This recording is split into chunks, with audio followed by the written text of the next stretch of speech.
장모님, 이제 여기 다시 오지 말아주세요. 사위의 목소리는 얼음장 같았습니다. 눈발이 흩날리는 마당에서 나는 얼어붙은 채로 그 말을 들었습니다. 제가 더 이상 어머니 모실 형편이 안 됩니다. 그만 좀 오세요. 그 순간 마당 위에 쌓인 눈보다 더 차가운 것이 가슴에 내려앉았어요. 사돈댁 식구들 앞에서 내쫓기듯 서 있던 설날 밤, 나는 속으로 다짐했습니다. 좋다. 이제 내 손으로 이 집, 이 땅 다 갈아엎고 말 거야. 눈발이 허공을 가르며 흩날리던 설날 저녁이었습니다. 대문 앞에는 승용차 몇 대가 늘어서 있었고 마당엔 사람들의 웃음소리가 번졌습니다. 하지만 그 웃음소리 속엔 묘한 긴장감이 섞여 있었어요. 이정숙은 두 손에 정성껏 쌓은 떡국 재료를 들고 조심스레 문을 열었습니다. 어머님 오셨어요? 사위 박진호의 목소리가 들렸습니다. 하지만 표정은 차갑고 어딘가 불편해 보였어요. 그래, 명절인데 얼굴은 봐야지 싶어서 왔어. 정숙은 손을 비비며 웃었지만 분위기는 얼음장 같았습니다. 거실엔 사돈댁 식구들이 앉아 있었습니다. 고급 한복을 입은 사돈댁 어머니는 눈길조차 주지 않았습니다. 장모님, 어머님께서 또 오셨네요. 박진호가 일부러 큰 소리로 말했습니다. 그 한마디가 마치 칼날처럼 정숙의 가슴을 스쳤습니다. 제가 미리 말씀드렸잖아요. 이제 그만 좀 오시라고요. 진호야, 내가 뭘 그렇게 잘못했니? 설인데 가족끼리 얼굴 보는 게 뭐가 나빠. 정숙의 목소리는 떨렸습니다. 저희가 더 이상 어머니를 모실 여유가 없습니다. 사돈 어르신들도 다 보고 계시잖아요. 사위의 말에 방 안의 공기가 싸늘하게 식었습니다. 딸 지연은 아무 말도 하지 못했습니다. 그녀의 시선은 바닥에 고정되어 있었고 입술은 파르르 떨리고 있었습니다. 정숙은 잠시 그 얼굴을 바라보다가 들고 온 봉투를 내려놓았습니다. 그래, 알겠어. 다시는 안 올게. 그 말 한마디를 남기고 정숙은 문을 향해 걸었습니다. 밖은 이미 눈이 소복히 쌓여 있었어요. 찬바람이 얼굴을 스치고 눈발이 머리카락에 달라붙었습니다. 마당 끝에서 누군가의 웃음소리가 들렸습니다. 저런 분을 사돈이라니 정말 곤란하죠. 그 말은 굳이 들으라는 듯 또렷하게 흘러나왔습니다.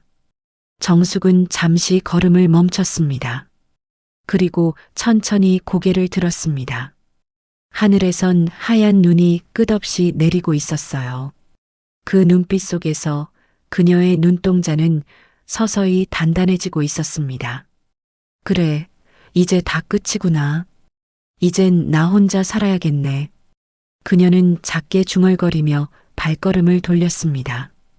발자국마다 눈이 뭉개지며 사각거렸습니다. 그 소리는 마치 새로운 시작의 선언처럼 들렸습니다. 집안에서는 여전히 웃음소리가 들려왔습니다. 그러나 정숙의 마음속에는 이미 싸늘한 결심이 자리 잡았습니다. 그날 밤 그녀는 마음속으로 다짐했습니다. 이제 내 손으로 이 집, 이 땅 다 뒤집어 버릴 거야. 추운 겨울 외곽의 허름한 단칸방. 이정숙은 낡은 문을 밀고 들어섰습니다. 문짝이 삐걱 소리를 냈고 방 안은 싸늘한 공기로 가득 차 있었어요. 창문 틈새로 찬바람이 스며들며 커튼을 흔들었습니다. 그녀는 조용히 가방을 내려놓았습니다. 그 안에는 옷 몇 벌, 사진 한 장, 그리고 남편이 쓰던 오래된 지갑 하나가 전부였습니다. 이게 다구나. 정숙은 그 말을 내뱉으며 작은 한숨을 쉬었습니다. 몸을 덮을 이불을 꺼내 펼치려다 손끝이 얼어붙었습니다. 그애도 참 그래도 설인데. 그녀는 중얼거리며 주저앉았습니다. 벽 한쪽에는 오래된 전기난로가 있었지만 코드는 끊겨 있었어요. 고장났나 보네. 나갔네. 낡고 버려졌네. 정숙은 쓸쓸히 웃었습니다. 이웃방에서 들려오는 텔레비전 소리가 문틈을 타고 흘러들었습니다. 웃음소리, 노랫소리, 그리고 새해 복 많이 받으세요라는 멘트가 이어졌습니다. 정숙은 잠시 귀를 기울이다가 조용히 손으로 귀를 막았습니다. 눈물이 저절로 흘러내렸습니다. 그래도 이제부터 시작이야. 울면 뭐해? 그녀는 스스로에게 말했습니다. 그 말은 다짐이라기보다 살아보려는 마지막 끈이었어요. 벽의 시계가 틱, 탁 소리를 냈습니다. 그 리듬이 묘하게 마음을 진정시켰습니다. 정숙은 무릎 위에 손을 올리고 조용히 눈을 감았습니다. 잠시 후 남편의 목소리가 머릿속에 스쳤습니다. 정수가 힘들어도 네 이름처럼 곱게 살아라. 그 말이 마치 눈처럼 마음 위에 내려앉았습니다. 곱게 살긴 틀렸어요, 여보. 이젠 나도 악 좀 써야. 그녀는 조용히 중얼거리며 창문을 바라봤습니다. 바깥에는 가로등 불빛에 눈송이가 흩날리고 있었어요. 그 빛 속에서 그녀는 결심했습니다. 다음 날 정숙은 새벽같이 일어났습니다. 작은 손전등을 들고 서랍을 뒤졌습니다. 서류 봉투 하나가 손에 잡혔습니다. 이게 남편이 남긴 땅 문서였지. 그녀의 손끝이 떨렸습니다. 남편이 생전에 남겨둔 그 서류에는 경기도 땡땡면, 땡땡리라고 적혀 있었습니다. 그 땅이 아직도 본인 명의로 되어 있다는 사실이 떠올랐습니다. 그래, 시작은 여기서부터야. 정숙은 스스로에게 말하며 봉투를 품에 안았습니다. 눈물은 여전히 마르지 않았지만 그 안에는 새로운 불빛이 깃들고 있었어요. 그녀의 얼굴에는 아주 오랜만에 결의가 서려 있었습니다. 그날 밤 정숙은 작은 전기장판 위에서 조용히 몸을 웅크렸습니다. 내 인생, 이제부터 다시 써야지요. 그녀의 목소리는 작았지만 단단했습니다. 방 안엔 희미한 불빛과 함께 다시 살아보려는 여인의 숨소리가 잔잔히 퍼졌습니다. 아침 햇살이 얇은 커튼 사이로 스며들었습니다. 이정숙은 허리를 곧게 펴고 작은 책상 앞에 앉았습니다. 그 위에는 낡은 서류 봉투와 함께 한 장의 사진이 놓여 있었습니다. 사진 속에는 젊은 시절의 남편 그리고 웃고 있는 자신이 있었습니다. 그 시절의 온기가 사진 밖으로 흘러나오는 듯 했어요. 그때는 참 잘 웃었는데 말이죠. 정숙은 사진을 손끝으로 쓸며 중얼거렸습니다. 사진 뒤에는 흐릿한 글씨로 땡땡리파 1800평이라는 메모가 적혀 있었습니다. 그녀의 눈동자가 그 숫자에 머물렀습니다. 남편은 살아있을 때 늘 말했었죠. 이 땅은 언젠가 내가 쓰게 될 거다. 절대 팔지 마라. 그 말이 그땐 허풍처럼 들렸습니다. 하지만 지금은 달랐습니다. 정숙은 봉투 안의 서류를 조심스럽게 펼쳤습니다. 등기부 등본, 토지 사용 계획서, 그리고 오래된 도장 하나가 들어 있었습니다. 이걸로 뭘 할 수 있을까? 그녀는 한참을 생각했습니다. 가난과 외로움이 마음을 짓누르던 그 순간, 그 땅이 마지막 희망처럼 느껴졌습니다. 정숙은 이불 밑에서 오래된 수첩을 꺼냈습니다. 그 속엔 장보기 목록, 남편의 병원비 내역, 그리고 몇 줄의 메모가 빽빽하게 적혀 있었습니다. 지연 시집 보낼 돈 모으기, 진호 회사 자금 도와주기, 남편 산소 이장비 준비. 그 한 줄 한 줄이 정숙이 어떻게 살아왔는지를 증명하고 있었습니다. 내가 이렇게 다 줬는데 그 애들은 날 내쳤지요. 정숙의 눈가가 붉어졌습니다. 그래요. 이번엔 나도 조금은 내 몫을 찾아야겠어요. 그녀는 손수건으로 눈물을 닦으며 결심했습니다. 그날 오후 정숙은 낡은 코트를 걸치고 동네 부동산을 찾아갔습니다.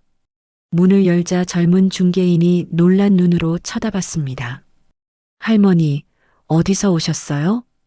예전에 우리 남편이 리 쪽에 땅을 갖고 있었어요. 이거 좀 봐주세요. 정숙은 봉투를 꺼내 건넸습니다. 중개인은 호기심 가득한 얼굴로 서류를 훑어봤습니다. 이거요? 요즘 거기도로 난다던데요. 땅값이 꽤 오를 겁니다. 그 말에 정숙의 눈이 커졌습니다. 정말요? 예, 재개발 들어간다는 얘기 있어요. 팔 생각 있으세요? 정숙은 잠시 망설이다가 고개를 저었습니다. 아니요, 아직은요. 그 땅은 내 인생의 마지막 카드거든요. 중개인은 고개를 갸웃했지만 정숙은 미소를 지었습니다. 그 얼굴에는 오랜 세월 억눌렸던 자존심이 서서히 되살아나고 있었습니다. 밖으로 나오자 햇살이 따뜻하게 비쳤습니다. 정숙은 하늘을 올려다보며 중얼거렸습니다.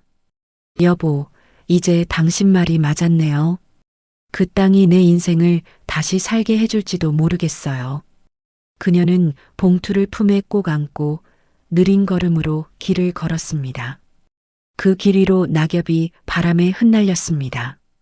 마치 오래된 그림자의 장막이 걷히는 듯 그녀의 마음속에도 새로운 빛이 스며들고 있었습니다. 겨울 햇살이 희미하게 내려앉은 오후였습니다. 이정숙은 낡은 외투를 여미며 시내 변두리의 작은 법률사무소 앞에 섰습니다. 유리문에는 김현석 법률사무소라는 글자가 희미하게 빛나고 있었습니다. 문을 열자 종소리와 함께 따뜻한 공기가 밀려왔어요. 어서 오세요. 어떤 일로 오셨나요? 젊은 여직원이 밝게 인사했습니다. 정숙은 잠시 머뭇거리다가 손에 쥔 봉투를 꺼냈습니다. 이걸 좀 봐줄 수 있을까요? 남편이 남긴 땅 문서인데 그게 어떻게 되는 건지 모르겠어요. 직원은 서류를 받아들고 안쪽 방으로 들어갔습니다. 잠시 후 문이 열리며 한 남자가 나왔습니다. 검정 양복에 안경을 쓴 젊은 변호사였습니다. 안녕하세요. 김현석 변호사입니다. 어머님 자리에 앉으시죠. 그의 말투는 공손하면서도 따뜻했습니다. 정숙은 조심스레 자리에 앉았습니다. 그녀의 손끝은 아직도 떨리고 있었어요. 사실 이런 데는 처음 와봐요. 괜히 나이 들어서 이런 일 하려니 좀 겁이 나네요. 괜찮습니다. 어머님처럼 땅 문제로 오시는 분들 많아요. 김현석은 미소를 지으며 서류를 펼쳤습니다. 이 땅은 아직 어머님 단독 명의로 되어 있네요. 게다가 재개발 예정지라면 가치가 꽤 큽니다. 그래요? 근데 우리 사위가 예전에 이걸 자기 이름으로 옮기자고 했었거든요. 그게 이상해서 말이죠. 정숙의 눈빛이 순간 차가워졌습니다. 혹시 위임장이나 인감증명 같은 걸 써주신 적 있나요? 없어요. 그런 건 절대 안 했어요. 그 사람은 믿으면 안 돼요. 그녀의 목소리는 단호했습니다. 김현석은 고개를 끄덕이며 말했습니다. 잘하셨어요. 어머님, 그 땅은 지금 어머님 거예요. 누구도 손 못 댑니다. 하지만 혹시 모를 일을 대비해서 등기 확인하고 권리보전 신청해두는 게 좋겠습니다. 정숙은 그의 말을 들으며 눈을 반짝였습니다. 그럼 나 혼자서도 할 수 있을까요? 물론이죠. 제가 도와드리겠습니다. 그 순간 정숙의 마음속에 오랜만에 따뜻한 기운이 스며들었습니다. 누군가 자신을 믿고 함께 해준다는 게 이렇게 든든한 일인지 몰랐습니다. 고맙습니다, 변호사님. 나이 들어도 이렇게 다시 배우네요. 인생은요, 어머님. 늦게 배우는 게 진짜 배움이에요. 그의 말에 정숙은 미소를 지었습니다. 밖으로 나왔을 때 하늘엔 구름이 걷히고 햇살이 부드럽게 비추고 있었습니다. 정숙은 서류 봉투를 가슴에 꼭 안고 천천히 걸었습니다. 그녀의 걸음에는 어제와는 다른 힘이 실려 있었어요. 길가의 카페 창문에 비친 자신의 얼굴을 잠시 바라봤습니다.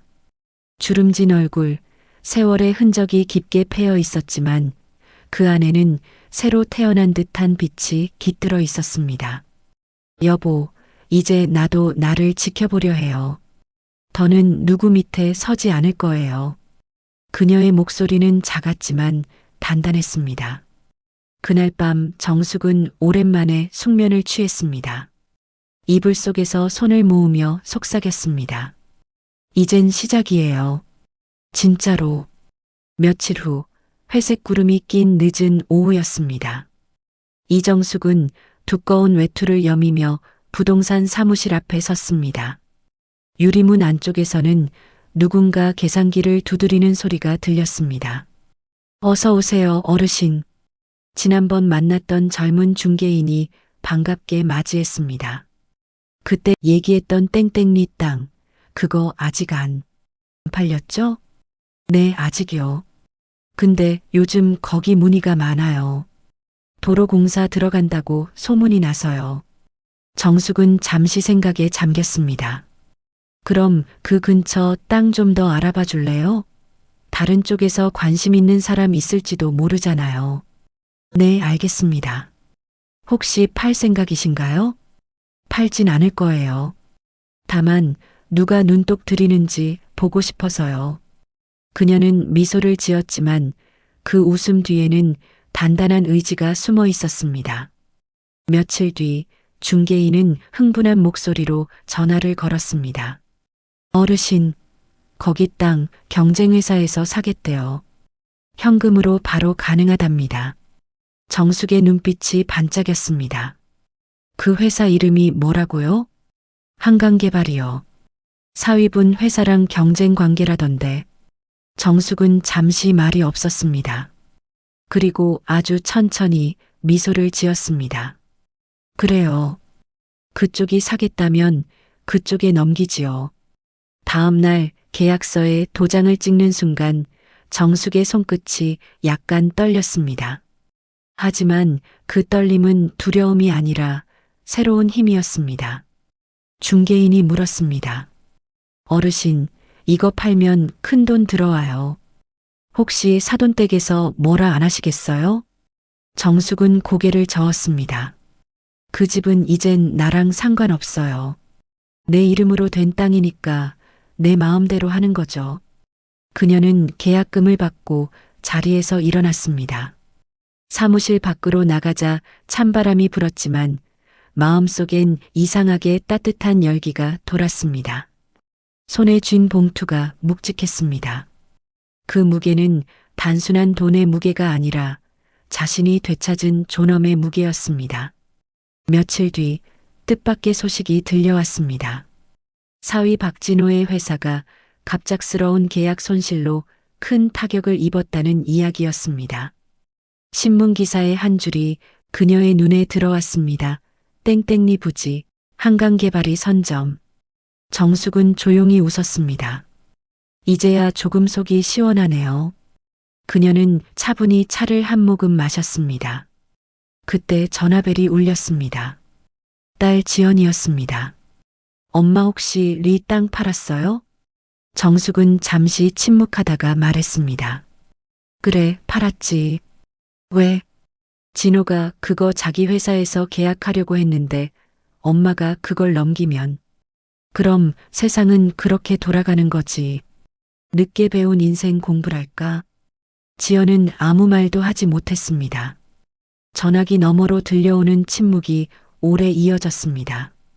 정숙은 조용히 덧붙였습니다. 이젠 나도 내 인생 주인으로 살아보려는 거야. 너무 늦었지만. 그녀는 전화를 끊고 창문을 열었습니다. 바깥 공기가 차가웠지만 그 바람 속에 자유의 냄새가 섞여 있었습니다. 눈이 조금씩 흩날리기 시작했습니다. 그녀는 그 눈을 바라보며 혼잣말을 했습니다. 이제 한 판 붙어보자, 진호야. 며칠 후 사위 박진호의 사무실은 아수라장이었습니다. 직원들의 얼굴엔 불안이 가득했고 전화기에서는 끊임없이 항의 소리가 터져 나왔습니다. 대표님, 계약이 완전히 틀어졌습니다. 땡땡리 부지가 한강개발로 넘어갔습니다. 비서의 목소리는 떨렸습니다. 뭐라고? 그럴 리가 없잖아. 그 땅은 내가. 진호는 말끝을 삼켰습니다. 손으로 머리를 쥐어뜯으며 책상을 내리쳤습니다. 대체 누가 그걸 팔았어? 그의 머릿속에 불현듯 장모, 이정숙의 얼굴이 떠올랐습니다. 얼마 전 자신이 사돈들 앞에서 냉정하게 내쫓던 그 밤의 장면이 스쳐 지나갔습니다. 설마 장모님이? 진호의 눈빛이 서서히 공포로 변했습니다. 그날 저녁 집으로 돌아온 진호는 술을 들이켰습니다. 딸 지연이 걱정스레 다가왔습니다. 여보, 무슨 일이야? 회사에서 또 문제 생겼어? 너희 엄마 때문이야. 내 엄마가 그 땅 팔았어. 엄마가 왜? 지연의 얼굴이 하얗게 질렸습니다. 내가 사려고 했던 걸 한강개발에 넘겼다고. 그걸로 회사가 휘청거리고 있어. 진호는 컵을 집어 던졌습니다. 유리 조각이 바닥에 흩어지며 소리를 냈습니다. 지연은 그 자리에서 주저앉았습니다. 당신 엄마한테 너무한 거 아니야? 설날에 그분 그렇게 쫓아냈을 때부터 불안했어. 그런 감정적인 얘기 하지 마. 사업은 냉정해야 돼. 진호의 목소리가 커졌습니다. 그러나 그 말이 끝나기도 전에 지연의 눈에서 눈물이 흘러내렸습니다. 그분은 평생 우리 위에 살았어. 나 위에, 당신 위에 돈도 다 주셨잖아. 근데 그걸 다 잊었어? 진호는 잠시 말이 막혔습니다. 손에 든 잔을 내려놓으며 낮게 중얼거렸습니다. 나는 그렇게까지 하려고 한 건 아니었어. 그의 어깨가 천천히 떨어졌습니다. 며칠 후 진호의 회사는 결국 부도가 났습니다. 언론은 무리한 투자와 내부 거래 문제라는 제목으로 그 소식을 전했습니다. 정숙은 그 뉴스를 조용히 바라봤습니다. 텔레비전 화면 속 진호의 초췌한 얼굴이 비쳤습니다. 그녀는 말없이 차를 마셨습니다. 그래, 세상은 그렇게 돌아가는 거지. 그날 밤 딸 지연이 문을 두드렸습니다. 엄마 나예요. 정숙은 문을 열었습니다. 지연은 울고 있었습니다. 엄마, 진호 회사 망했어요. 다 잃었어요. 정숙은 잠시 아무 말도 하지 않았습니다. 그저 딸의 손을 잡았습니다. 지연아, 사람은 잃어봐야 알아. 내가 그걸 너무 늦게 배웠지.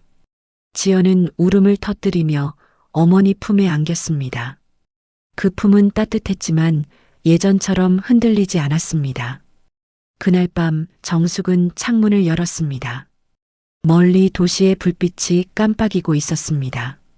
그녀는 조용히 혼잣말을 했습니다. 복수가 달콤한 줄 알았는데 이젠 그 맛도 쓸쓸하네요. 바람이 커튼을 흔들며 방 안을 스쳤습니다. 정숙은 창문을 닫으며 천천히 불을 껐습니다. 그녀의 마음속엔 이상한 평온이 찾아오고 있었습니다. 봄 기운이 서서히 느껴지던 어느 날이었습니다. 이정숙은 장바구니를 들고 시장 골목을 천천히 걸었습니다.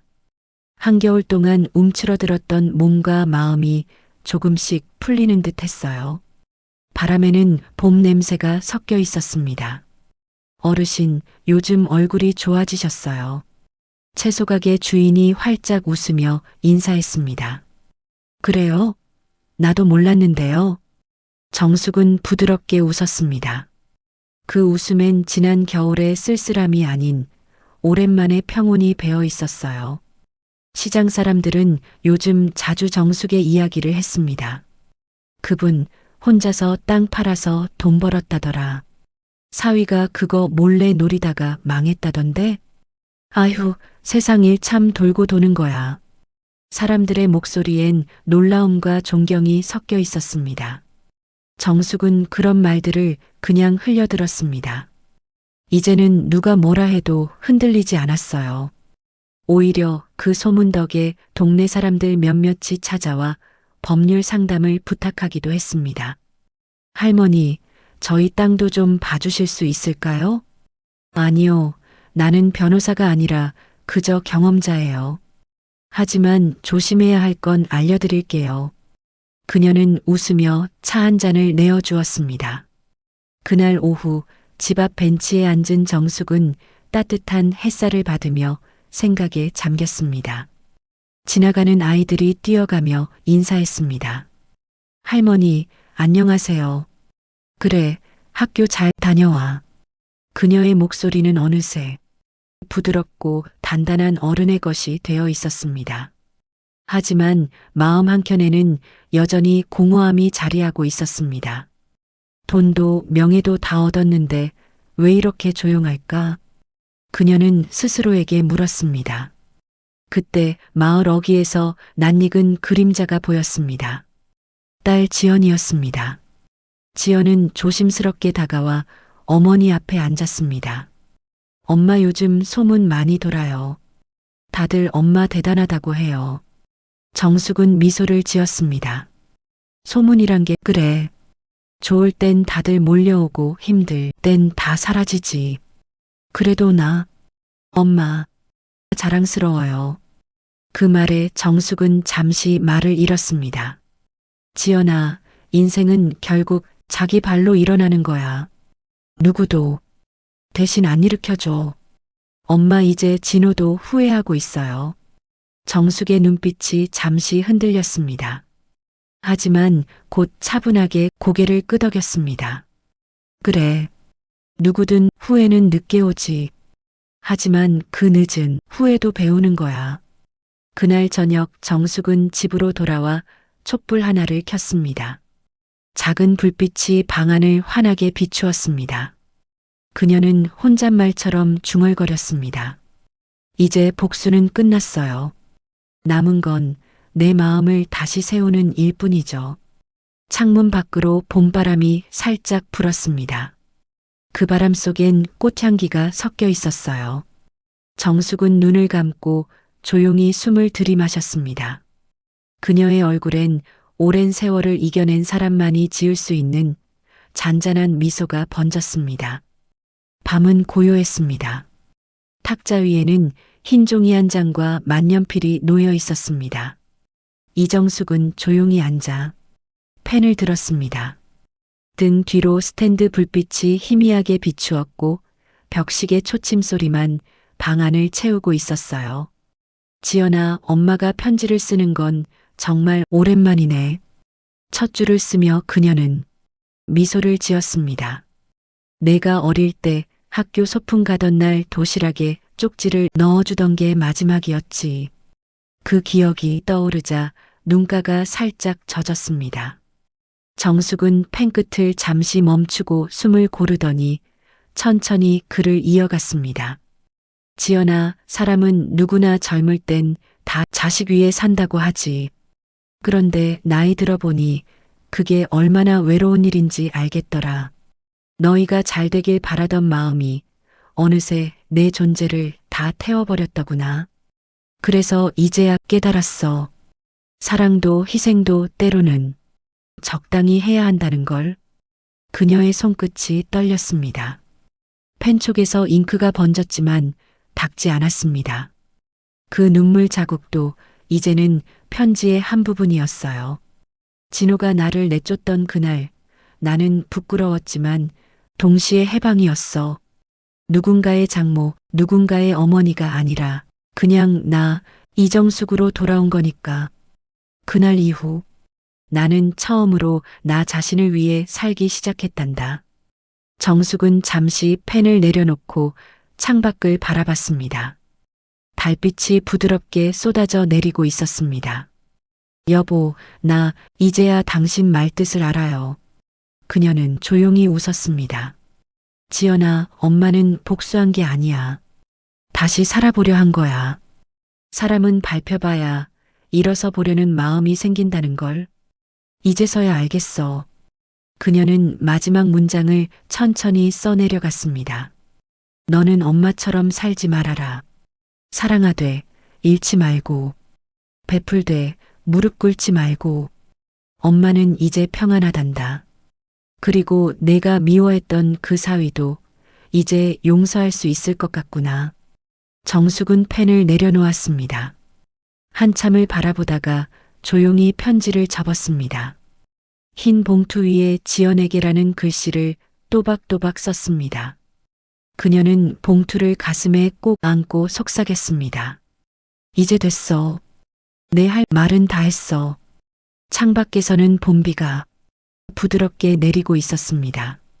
그 소리는 마치 긴 세월의 응어리를 씻어내는 듯 했습니다. 정숙은 불을 끄고 침대에 누웠습니다. 편지를 가슴 위에 올려둔 채 눈을 감았습니다. 그녀의 얼굴에는 잔잔한 미소가 번져 있었습니다. 그 미소는 오랜 상처를 품으니만이 지을 수 있는 깊은 평화의 표정이었습니다. 며칠 뒤 햇살이 유난히 밝게 내리던 오전이었습니다. 이정숙은 깔끔한 옷차림으로 은행 앞에 서 있었습니다. 손에는 등기 서류와 인감 도장이 들어 있었습니다. 이제는 떨림도 망설임도 없었어요. 그녀의 걸음은 단단했습니다. 창구에서 직원이 서류를 살폈습니다. 어르신, 남은 잔액 전부 인출하시겠습니까? 정숙은 조용히 고개를 끄덕였습니다. 예, 현금 일부는 기부용으로 쓸 겁니다. 나머지는 시설 구입 계약에 들어가야 해요. 직원이 놀란 표정을 지었습니다. 시설이요? 어떤 곳인가요? 정숙은 미소를 지었습니다. 혼자 사는 어르신들이 잠깐이라도 따뜻하게 쉴 수 있는 곳이요. 이름은 정숙의 집이에요. 그 말에는 부드러운 단호함이 묻어 있었습니다. 한때는 눈물로 얼룩졌던 이름이 이제는 자부심으로 바뀌어 있었어요. 며칠 후 오래된 주택 한 채가 리모델링 공사에 들어갔습니다. 하얗게 칠해진 벽과 깨끗한 창문, 그리고 정원엔 작은 의자가 놓였습니다. 현판에는 정숙의 집이라는 글씨가 또렷하게 걸렸습니다. 어르신, 이거 정말 멋지네요. 직접 이름 지으신 거예요? 젊은 인부가 묻자 정숙은 웃었습니다. 그래요. 정숙하라는 뜻이 아니라 이제는 정을 나누고 숙처럼 쉬라는 뜻이에요. 그 말에 인부가 고개를 끄덕였습니다. 며칠이 지나 첫 손님이 찾아왔습니다. 몸이 불편한 노인, 그리고 외로운 아주머니 한 분. 정숙은 그들을 따뜻하게 맞이했습니다. 어서 오세요. 여긴 눈치 보지 않아도 되는 집이에요. 그냥 쉬어가요. 그 말에 아주머니는 울먹이며 손을 잡았습니다. 이런 곳이 있다니 감사합니다. 그날 밤 쉼터 안에는 은은한 조명이 켜졌습니다. 식탁 위에는 따뜻한 미역국과 밥, 그리고 귤 몇 개가 올려져 있었습니다. 사람들은 오랜만에 웃었고 정숙은 그 모습을 조용히 바라봤습니다. 창밖으로는 바람이 잦아들고 별이 총총히 떠 있었습니다. 정숙은 혼잣말로 중얼거렸습니다. 이제야 마음이 편하네요. 복수가 끝난 자리에 이런 평화가 올 줄은 몰랐어요. 그때 김현석 변호사에게서 전화가 왔습니다. 어머님, 시설 개원 축하드립니다. 이름이 참 좋네요. 고마워요. 다 변호사님 덕분이에요. 아닙니다. 어머님이 해내신 거죠. 이제 완전히 다른 삶이네요. 정숙은 잠시 웃으며 대답했습니다. 그래요. 이번엔 누구를 위해서가 아니라 나를 위해 살기로 했어요. 전화를 끊고 난 뒤 그녀는 천천히 불을 껐습니다. 바깥에서 들려오는 웃음소리에 귀를 기울였습니다. 그 웃음은 오래전 자신이 잃었던 행복의 소리와 닮아 있었습니다. 정숙은 창문을 살짝 열고 하늘을 올려다봤습니다. 별빛 아래서 그녀의 눈동자는 따뜻하게 빛나고 있었습니다. 여보, 나 이제야 사람답게 살아요. 그리고 당신 말이 다 맞았어요. 그녀의 속삭임은 고요한 밤 공기에 스며들었습니다. 새벽의 공기가 차가웠습니다. 창밖에는 하얀 눈이 조용히 내려앉고 있었어요. 이정숙은 새로 세운 쉼터 정숙의 집 앞마당을 천천히 쓸었습니다. 눈송이가 머리 위로 부드럽게 내려앉았습니다. 참, 벌써 설이구나. 그녀는 손을 녹이며 중얼거렸습니다. 작년 이맘때 사위에게 쫓겨나던 그날의 설날이 떠올랐습니다. 그때 내리던 눈과 오늘의 눈이 어쩐지 다르게 느껴졌습니다. 이제 그 눈은 차갑지 않았어요. 문득 문 앞에서 누군가의 발소리가 들렸습니다. 정숙은 고개를 들었습니다. 대문 앞에는 딸 지연과 사위 박진호가 서 있었습니다. 진호의 손에는 꽃다발이 들려 있었고 지연의 눈은 붉게 달아올라 있었습니다. 정숙은 잠시 굳은 채로 서 있었습니다. 진호가 조심스럽게 고개를 숙였습니다. 어머니, 죄송합니다. 너무 늦었죠. 그의 목소리는 떨렸습니다. 정숙은 잠시 그를 바라보다가 부드럽게 대답했습니다. 이 눈이 다 덮어줄 거야. 늦지 않았어. 지연은 어머니의 손을 꼭 잡았습니다. 엄마, 우리 다시 시작할 수 있을까? 정숙은 미소를 지었습니다. 시작은 늘 늦게 오는 법이지. 그래도 오면 되는 거야. 세 사람은 말없이 마당으로 걸어 들어왔습니다. 눈이 발밑에서 사각사각 소리를 냈습니다. 쉼터 안에서는 이미 몇몇 어르신들이 떡국을 끓이고 있었습니다. 따뜻한 냄새가 마당으로 퍼졌습니다. 어머니, 이곳이 바로 정숙의 집인가요? 진호가 조심스럽게 물었습니다. 그래. 나 혼자 살기 싫어서 외로운 사람들하고 같이 지내보려고. 정숙의 목소리엔 평온함이 배어 있었습니다. 여기선 누구도 내쫓지 않아. 지연은 그 말을 듣고 눈물을 훔쳤습니다. 진호는 고개를 숙여 말했습니다. 저도 도울 수 있을까요? 늦었지만 정말로요. 정숙은 잠시 그를 바라보다가 천천히 고개를 끄덕였습니다. 그래. 늦게 배운 게 진짜 배움이라잖아. 세 사람은 식탁 앞에 나란히 앉았습니다. 따뜻한 떡국 김이 피어오르고 창밖에는 눈이 계속 내리고 있었습니다. 정숙은 숟가락을 들며 조용히 말했습니다. 이제 복수는 끝났습니다. 남은 건 함께 사는 일뿐이야. 그 말에 지연이 눈을 감고 고개를 끄덕였습니다. 진호도 작은 목소리로 말했습니다. 감사합니다, 어머니. 바깥에서 아이들의 웃음소리가 들려왔습니다. 마당에는 눈사람 하나가 세워져 있었고 그 위로 햇살이 비쳤습니다. 정숙은 창문을 열고 그 눈사람을 바라보았습니다.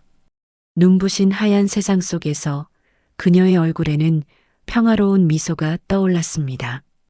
여보, 올해 설은 참 따뜻하네요. 그녀의 목소리는 바람결에 섞여 멀리 퍼져나갔습니다. 하늘에서는 여전히 눈이 내리고 있었습니다.